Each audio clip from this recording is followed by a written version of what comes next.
Hi everyone, welcome to another episode of Rita's Book Club.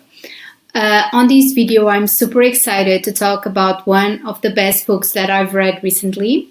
It's called Cemetery Boys by Aiden Thomas. I have to thank my friend Lupe for always mentioning this book and making me read it. I confess that I pushed reading it a little bit because new books always showed up, but I think you definitely need to check this one out. The story follows Yadriel, a gay trans brujo that is having a hard time with his traditional Latinx family accepting his gender. He's super determined to prove himself to them and become a real brujo.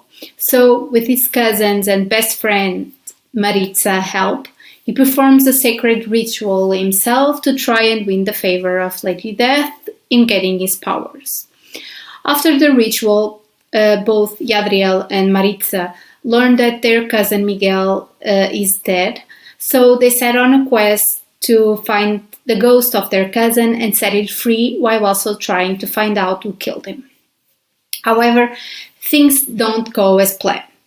So Yadriel ends up summoning the ghost of Julian Diaz, the school's resident bad boy, and he doesn't want to be set free into the afterlife before finding out what happened to him and knowing if his friends are alright.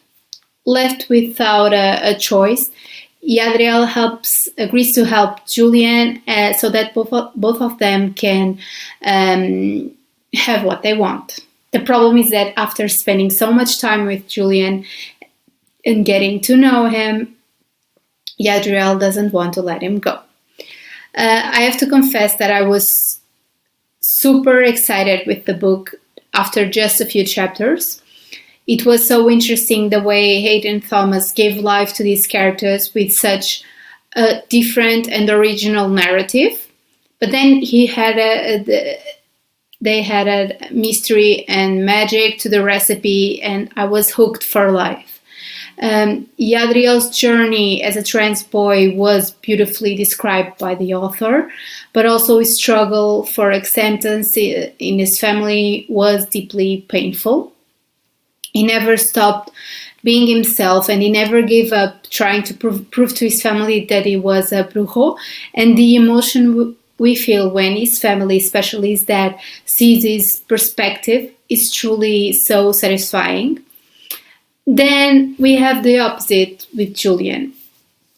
In the beginning, you are a little suspicious of him and his hard exterior, but then you get a glimpse into his past and his own struggles, the way he's also loyal to his friends and even his brother, and finally how he protects them all, but especially Yadriel.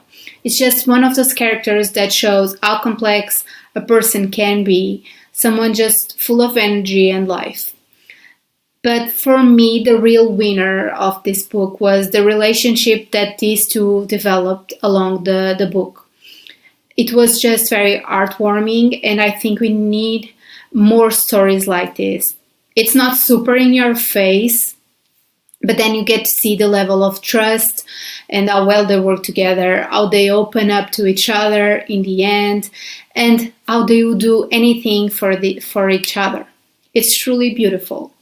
I also have to give a big shout out to Maritza. Talk about a strong, independent young woman that isn't afraid to go against the tide to defend her beliefs. Also, her cute dogs were just too precious and gave a great comic relief in a lot of tense moments. Another aspect for me that was really cool in these books was the culture.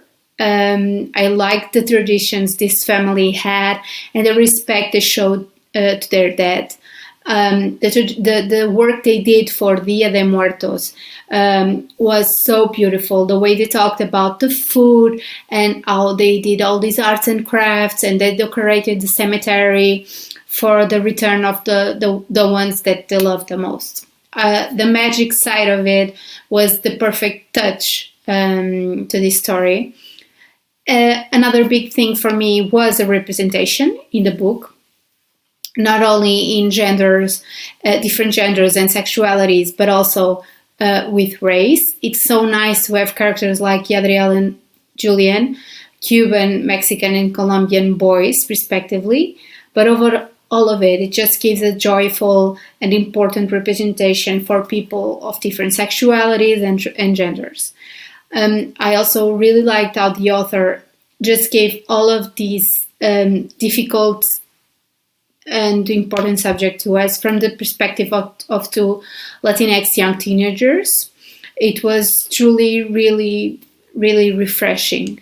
It's just one of those books that will make us laugh and cry at the same time, but also daydream of this magical world. I would not mind at all if Aiden Thomas gave us another book like this.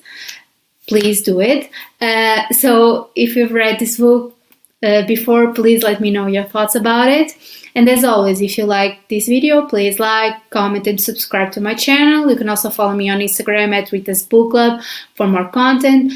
And as always, a quick thank you to everyone that has been supporting me. Thanks for watching and see you next week. Happy readings!